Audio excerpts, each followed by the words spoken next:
नमस्कार दोस्तों। तो आज की कहानी का शीर्षक है मनुष्य का स्वभाव। एक दिन महाराजा कृष्णदेव राय के दरबार में इस बात पर बहस चल पड़ी कि मनुष्य का स्वभाव बदला जा सकता है या नहीं। इस बात को लेकर पूरा दरबार दो भागों में बट गया था। एक दल का कहना था कि स्वभाव बदला जा सकता है और दूसरे का कहना था कि नहीं बदला जा सकता। दूसरे दल का तर्क था मनुष्य का स्वभाव कुत्ते की दुम की तरह होता है। यह बहस चल ही रही थी कि महाराज को मजाक सूझा। उन्होंने सबका ध्यान अपनी ओर आकर्षित करके कहा, बात यहाँ तक पहुँच चुकी है कि यदि कुत्ते की दुम सीधी हो सकती है तो मनुष्य का स्वभाव भी बदला जा सकता है, नहीं तो नहीं। स्वभाव बदले जाने के समर्थक दल का एक सदस्य बोला, मेरा विचार तो यह है कि यदि मन से यत्न किया जाए तो कुत्ते की दुम भी सीधी की जा सकती है। ठीक है, महाराज ने इस बात में रस लेते हुए कहा, आप लोग प्रयास करके देखें।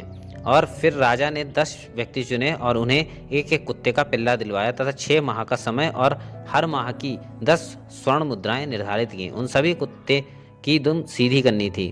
उन 10 व्यक्तियों में तेनालीराम भी था। तेनालीराम का भी यही तर्क था कि मनुष्य का स्वभाव बदलता नहीं, मर जाता है। खैर, तेनालीराम सहित 10 व्यक्ति अपनी अपनी बुद्धि के हिसाब से दुम सीधी करने के प्रयास में जुट गए। एक ने कुत्ते की पूंछ पर भारी वजन बांध दिया ताकि दुम सीधी हो जाए। दूसरे ने उसकी दुम पर पीतल की नली में डाल दी। तीसरा कहीं से एक ओझा तांत्रिक को पकड़ लाया जो कई प्रकार की तांत्रिक क्रियाएं करता रहता। चौथा सुबह शाम दुम की मालिश करता। पांचवें ने एक ब्राह्मण से मंत्र जाप करवाने शुरू कर दिए। छठे ने कुत्ते की पूंछ को सीधी कर उस पर बांस की खपच्चियां बांध दी।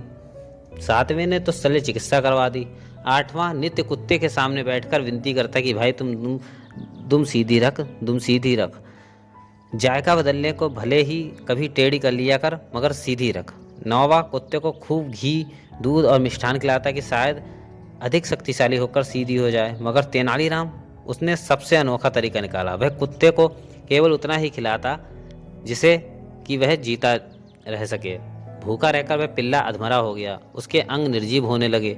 6 माह किस प्रकार व्यतीत हो गए किसी को पता ही न चला। अब पिल्लों को दरबार में पेश करने का दिन आया। पहले व्यक्ति के पिल्ले की दुम वजन बदी होने के कारण सीधी दिखाई दी, मगर जैसे ही उसे भार मुक्त किया गया वह फिर टेढ़ी हो गई।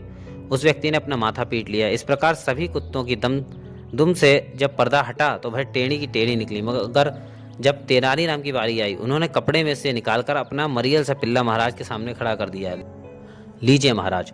खुश होकर तेनालीराम बोला, मैंने कुत्ते की दुम फिलहाल सीधी कर दी है। ओह तेनालीराम दुष्ट, यह तुमने क्या किया? भले अच्छे भले कुत्ते को अधमरा कर दिया। इसमें तो पूंछ हिलाने भर की भी शक्ति नहीं है। महाराज, मेरा मुख्य उद्देश्य फौरी तौर पर इसकी दुम सीधी करना था, जो कि आप देख ही रहे हैं कि सीधी है। यदि मैं इसे खिलाता पिलाता और इसे किसी प्रकार का अभाव महसूस ना होने देता तो इसकी पूंछ हरगिज सीधी ना होती। यदि इसे 2 दिन भरपेट और अनुकूल खाना मिले तो इसकी पूंछ फिर टेढ़ी हो जाएगी। ऐसा ही मनुष्य का स्वभाव होता है, वह बदलता नहीं है, केवल परिस्थितिवश दब जाता है और जब मौका मिलता है तो उभर आता है। स्वभाव निर्जीव प्रायः हो सकता है, बदल नहीं सकता। तेनालीराम की बातें सुनकर सभी दरबारी उनके समर्थन में सिर हिलाने लगे। महाराज की आंखों में भी उसके प्रति प्रशंसा के भाव थे।